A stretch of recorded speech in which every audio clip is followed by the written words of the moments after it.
Wanita itu melepas jaket, memperlihatkan baju renang putih lalu meluncur ke air. Kolam di tepi pesawat luar angkasa ini berbatasan kaca transparan yang menghadap semesta. Berenang di sini terasa seperti mandi di lautan bintang. Di utopia triliunan dolar ini, waktu dan hidup terasa semu. Kisah ini terjadi saat migrasi antar bintang, di mana pesawat Avalon membawa 5.000 penumpang menuju koloni baru dengan kecepatan setengah cahaya.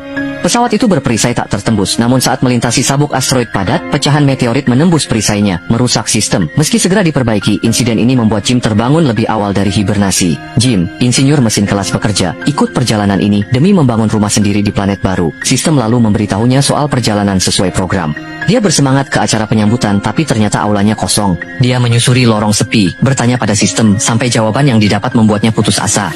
Mereka sebenarnya belum tiba, sekarang baru memasuki tahun ke-30 perjalanan itu. Dia mencoba mengirim sinyal permintaan tolong ke bumi.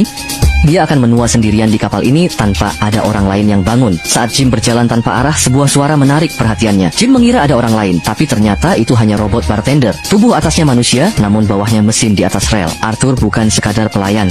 Dia adalah satu-satunya makhluk semu yang hidup di dalam makam raksasa yang kosong ini. Sama seperti Jim yang terjebak di pesawat, ia pun tak akan pernah bisa keluar. Jim mencoba memperbaiki kapsul hibernasinya agar bisa tidur kembali. Ia yakin, selama sesuatu itu buatan manusia, pasti ada logika untuk memperbaikinya. Namun, meski kapsul berhasil menyala dan Jim sudah berbaring di dalamnya, alat itu tetap diam dan tidak memberikan reaksi apapun. Jim bahkan hampir mati lemas.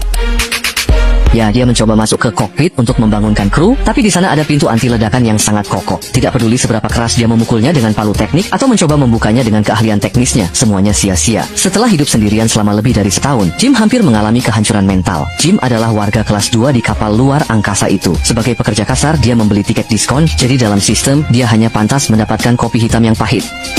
Maaf, mocha cappuccino ekstrim hanya disediakan untuk penumpang kelas emas. Maaf, kopi Prancis juga maaf, pumpkin spice latte maaf, vanilla chilla maaf, maaf.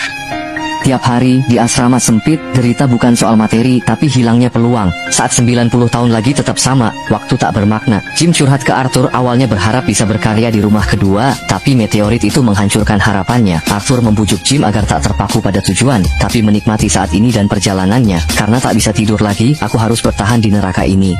Demi kenyamanan, Jim mulai membobol area terlarang kapal. Tak lagi taat, ia memaksa buka pintu-pintu teknologi tinggi. Kini ia bukan penumpang kelas bawah, tapi raja tunggal di sini. Di ruang permainan ini, ia menari gila sendirian. Semakin riang musiknya, semakin tragis suasananya. Ia berpura-pura di tengah keramaian klub malam, namun sensasi balas dendam itu hanya sesaat. Tersisa kehampaan. Semewah apapun itu, tetaplah penjara indah. Setahun menyendiri, Jim mabuk berat, namun alkohol justru memperparah kesepiannya. Ia terhuyung ke ruang udara, area baju antariksa. Ia ingin keluar dari kapal ini. Jim memakai baju itu